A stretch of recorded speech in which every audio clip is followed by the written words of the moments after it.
Bismillahirrohmanirrohim. Assalamualaikum warahmatullahi wabarakatuh. Hello guys, welcome to my YouTube channel. Perkenalkan, saya Asma Amatullah Amani, mahasiswi IAIN Salatiga, jurusan Psikologi Islam. Di video kali ini saya akan menjelaskan tafsir Al-Quran Surat Al-Mu'minun ayat 12-14 tentang penciptaan, pertumbuhan, dan perkembangan manusia. Disimak baik-baik ya teman-teman. Sebelum menuju tafsir Al-Qur'annya, saya akan membacakan surat Al-Mu'minun ayat 12-14. A'udzubillahi minasyaitonirrajim. Bismillahirrahmanirrahim. Walaqad khalaqnal insana min sulalatin min tin. Summa ja'alnahu nutfatan fi qararin makin. Summa khalaqnan nutfata 'alaqatan fa khalaqnal 'alaqata mudghatan fa khalaqnal mudghata 'idhaman fa kasawnal 'idhama lahma summa ansha'nahu khalqan akhar fatabarakallahu ahsanul khaliqin, yang artinya, dan sesungguhnya kami telah menciptakan manusia dari suatu saripati yang berasal dari tanah. Kemudian kami jadikan saripati itu air mani yang disimpan dalam tempat yang kokoh atau rahim. Kemudian air mani itu kami jadikan segumpal darah, lalu segumpal darah itu kami jadikan segumpal daging, lalu segumpal daging itu kami jadikan tulang belulang, lalu tulang belulang itu kami bungkus dengan daging. Kemudian kami jadikan dia makhluk yang berbentuk lain. Maka Maha Suci Allah, pencipta yang paling baik. Nah, di sini saya mengambil dari 3 mufassir. Yang pertama yaitu Sayyid Qutb dalam tafsir fi Jilal Al-Quran. Yang kedua yaitu Tantawi Jauhari dalam kitab Al-Jawahir. Dan yang terakhir yaitu Quraisy Shihab dalam tafsir Al-Misbah. Ketiga mufassir tersebut menjelaskan bahwa kata sulalah terambil dari kata sulala yang antara lain berarti mengambil, mencabut.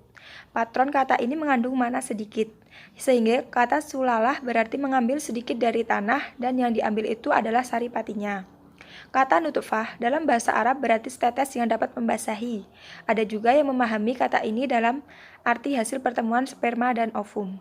Penggunaan kata ini menyangkut proses kejadian manusia sejalan dengan penemuan ilmiah yang menginformasikan bahwa pancaran mani yang menyembur dari alat kelamin pria mengandung sekitar 200 juta benih manusia, sedang yang berhasil bertemu dengan indang telur wanita hanya satu. Kata alaqah terambil dari kata alaq dalam kamus-kamus bahasa.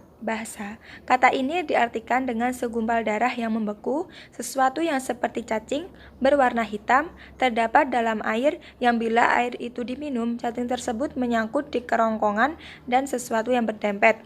Dahulu kata tersebut dipahami dalam arti segumpal darah.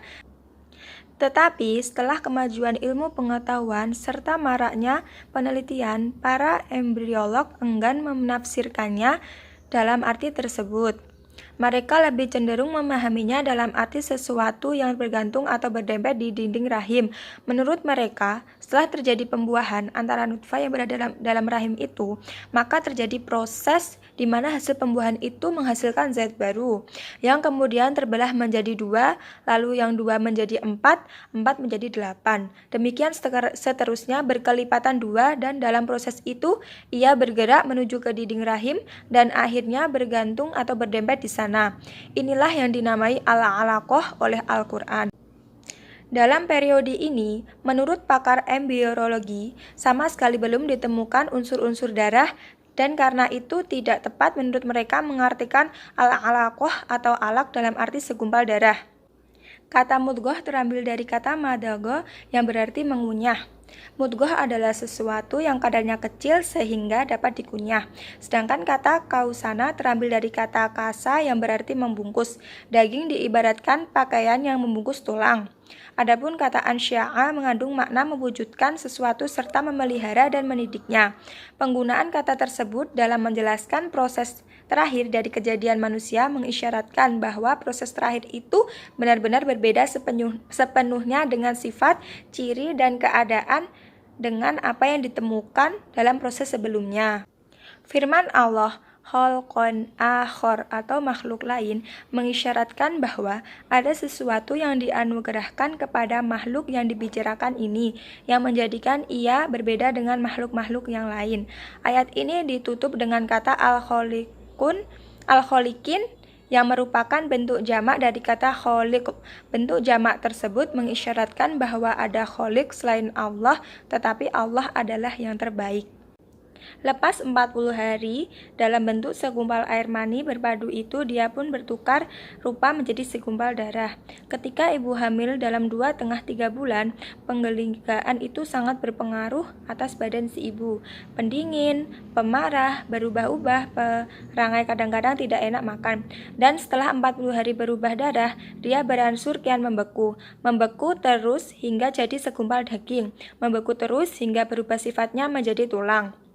Dikelilingi tulang itu masih ada persediaan air yang kelaknya menjadi daging untuk menyelimuti tulang-tulang itu. Mulanya hanya sekumpulan tulang, tetapi kian setelah sehari telah ada bentuk kepala, kaki, dan tangan, dan seluruh tulang-tulang dalam badan. Kian lama-kelamaan diselimuti oleh daging.